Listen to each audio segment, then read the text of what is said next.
Bonjour, bonsoir et bienvenue à toutes et à tous à cette 17e édition de Radio Mortimer. Radio Mortimer, c'est une émission web faite par la bande de spectateurs et spectatrices passionnés de spectacles vivants que nous sommes. Nous nous réunissons une fois par mois pour échanger avec le cœur et dans la bonne humeur sur des spectacles que nous avons vus. Même si l'émission n'est plus en direct depuis le début de la saison, nous continuons d'enregistrer dans les plus beaux théâtres de région parisienne. Et ce soir, nous avons l'immense honneur de faire cette émission pour la première fois dans l'écrin de ce monument historique devenu Théâtre National en 1971, j'ai nommé l'Odéon, Théâtre National de l'Europe. Au sommaire de cette édition, nous allons parler de 5 spectacles. La Locandira de Carlo Goldoni, mis en scène par Alain Françon à la Comédie Française.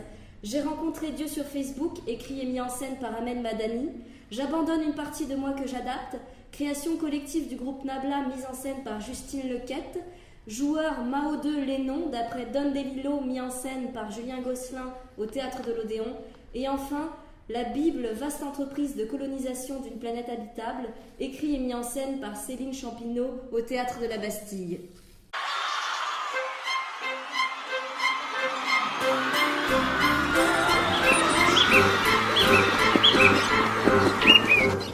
Autour de moi, pour parler du spectacle La Locandira, j'ai le plaisir d'accueillir Véro du blog Théâtrel. Bonsoir. Bonsoir. Bertrand.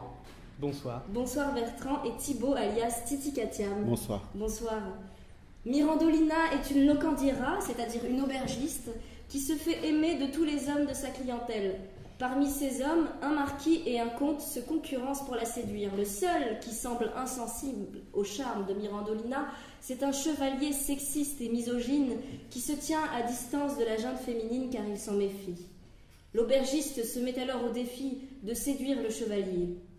Écrite au XVIIIe siècle, La Locandira de Carlo Goldoni est l'une des premières comédies italiennes à rompre à l'époque avec les codes de la commedia dell'arte, et le rôle de Mirandolina est l'un des premiers rôles-titres féminins dans l'histoire de la comédie italienne. À la Comédie Française, le metteur en scène Alain Françon s'entoure notamment de Florence Viala dans le rôle-titre, de Stéphane Varupen dans le rôle du chevalier, de Laurent Stocker en valet, et le duo comique du comte et du marquis incarné par Hervé Pierre et Michel Villermoz. Sur Twitter, Renan Cros dit « Charmante Locandira de Goldoni à la Comédie Française, dans l'écrin du classicisme épuré d'Alain Françon, l'excellence des acteurs et notamment du duo Florence Viala-Stéphane Varupen en couple cruel de rom-com assure le charme de la soirée. Rien de neuf, certes, mais ça marche. » Vos réactions ? Je suis entièrement d'accord. Véro du blog Théâtrel. Alain Françon n'en fait ni trop peu ni pas assez. C'est-à-dire qu'il y a tout ce qu'il faut, c'est très classique. Il n'y a absolument pas de surjeu. La direction d'acteur est parfaite. De toute façon, avec le français, c'est toujours le cas. Et ils sont tous complètement investis. La Locandira, c'est une pièce qu'on pourrait très bien jouer en boulevard, avec quiproquo, etc. Lui, il en fait quelque chose de très simple. Il n'y a aucun effet superflu. Il y a tout ce qu'il faut, et avec la justesse parfaite des comédiens, je trouve que ça marche. C'est drôle, c'est enlevé, c'est subtil, c'est moderne. Et vraiment, j'ai passé un très très bon moment. Les comédiens sont parfaits. Florence Viala, c'est un rôle qui lui va extrêmement bien. Stéphane Varupen, je trouve qu'il est de mieux en mieux, ou qu'on le découvre de plus en plus. Hervé Pierre et Michel Villermoz sont excellents dans leur partition. Noam Morgenstern est très bien aussi. Les deux autres, c'était Clotilde de Bézer quand j'y étais, et Coralie Zaonero. Elles étaient parfaites, tout marchait, le décor était joli, avec cette toile qui dessinait Florence de façon très épurée, au crayon. Je trouvais que ça marchait très bien. Il y avait tout qui marchait pour moi, j'ai passé une très très bonne soirée. Bertrand. Je suis tout à fait d'accord. Je trouve que c'est effectivement très drôle, très fin, voilà, sans effet superflu. Cela dit, effectivement, moi après j'ai beaucoup aimé le spectacle, j'ai passé un très bon moment. Mais je trouve que justement c'est le bon mot pour décrire ce qui s'est passé pour moi. C'est-à-dire que c'était un bon moment, mais ça n'est pas allé plus loin. Voilà. J'ai passé un bon moment dans somme toute une mise en scène extrêmement classique, très concentrée sur les subtilités du jeu d'acteur, encore une fois tout aussi très classique.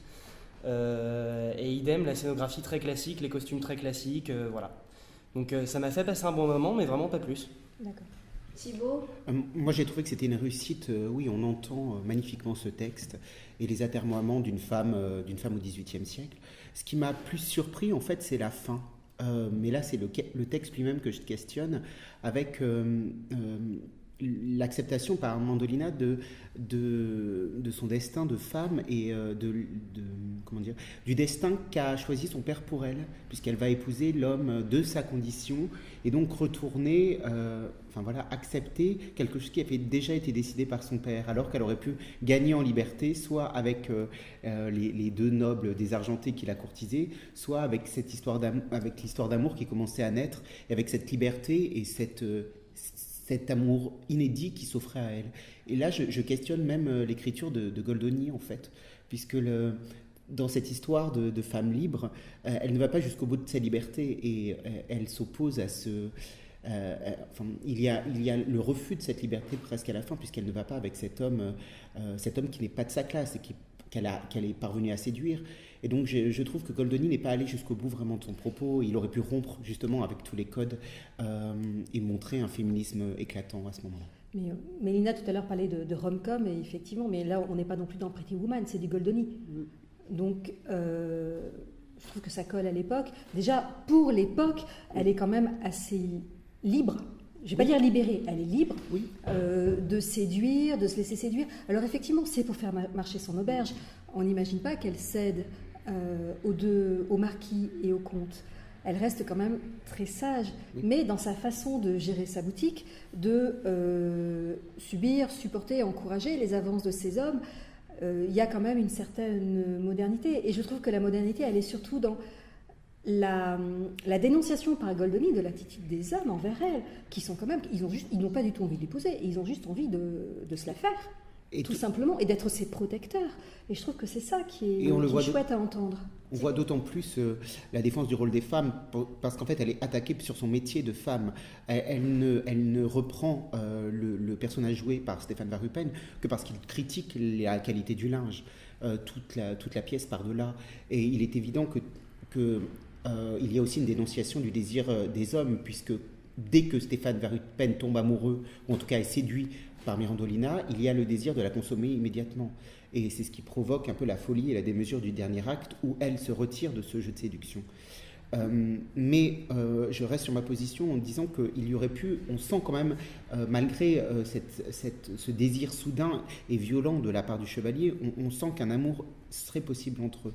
Et ça m'a un petit peu frustré. Qu'elle retombe sous le joug paternel, ou le souvenir paternel en tout cas. Bertrand ? Je suis hyper d'accord. C'est-à-dire Non, écoutez, moi j'avoue que je me suis pas posé tellement de questions sur l'écriture de Goldoni. J'ai vraiment apprécié le spectacle tel qu'il a été fait et écrit. Dans la mesure où je me dis que c'est un texte qui est quand même très ancien, et donc que questionner les choix d'écriture, à mon sens, on part un peu sur un anachronisme. Non, en revanche, sur la mise en scène, je reste grosso modo sur ce que j'ai dit. Pour moi, c'est très classique. Mais c'est très classique. Voilà, c'est très classique. Je pense que le parti pris de Françon, c'est justement de rester dans un classicisme et de rendre hommage au texte. Et de s'effacer, je pense qu'il s'efface derrière le texte. Mais tu évoquais tout à l'heure une modernité. Mais ça, c'est dans l'écriture. Mais est-il possible de jouer une telle pièce en la déplaçant d'époque, en sortant du classicisme? On a quand même une pièce qui est extrêmement marquée historiquement et socialement. Donc c'est peut-être difficile de sortir des sentiers battus. Oui, après, l'idée n'est pas de la déplacer d'époque. L'idée, c'est pas de faire un effet de mise en scène, mais ça aurait pu être... être réalisé de manière un peu moins classique. Ouais. Mais j'ai trouvé, pour la distribution, extrêmement bon et remarquable Hervé Pierre et Verhuppen, qui épatent de spectacle en spectacle et qui s'impose vraiment comme l'un des acteurs phares du français. Vraiment, il a une présence extraordinaire. J'aurais quelques toutes petites réserves sur Florence Diala, un peu trop aigre parfois. Aigre ? Oui. Moi, je l'ai trouvé justement assez... n'étant jamais dans l'excès, toujours dans la retenue. Aigre, non, j'aurais pas dit ça. Oui. Vous avez jusqu'au 10 février 2019 pour aller voir ou revoir La Locandira de Carlo Goldoni, mis en scène par Alain Françon à la salle Richelieu de la Comédie Française. Je vous invite à aller consulter le site internet du théâtre pour plus de précisions sur le calendrier des représentations. Merci à tous les trois. Merci. Merci. Merci. Avant de poursuivre, notre chroniqueuse Valérie du blog R42 Culture Gourmande, qui est avec nous ce soir, souhaiterait nous partager un coup de cœur. Bonsoir. Bonsoir. J'aimerais partager avec vous Lettre à Nour, qui est jouée au Théâtre Antoine, avec Éric Cantona, bon, soit, et surtout Nassima Bektaoui, à suivre, franchement. L'histoire, c'est une correspondance écrite par Rachid Benzine entre un père et sa fille qui a décidé de fuir en Irak pour épouser un combattant. Et elle explique à son père tout ce qui l'a conduite à faire ce cheminement et à cette croyance. Et son père, qui l'a élevé dans la religion des Lumières, dans la tolérance, la connaissance, ne comprend pas. Il se pose en universitaire face à elle. C'est deux positions, on va dire, assez extrêmes, avec une fin surtout qui arrive très brutale, très émouvante. Et juste pour la fin, je vous conseille d'y aller. Voilà. Merci.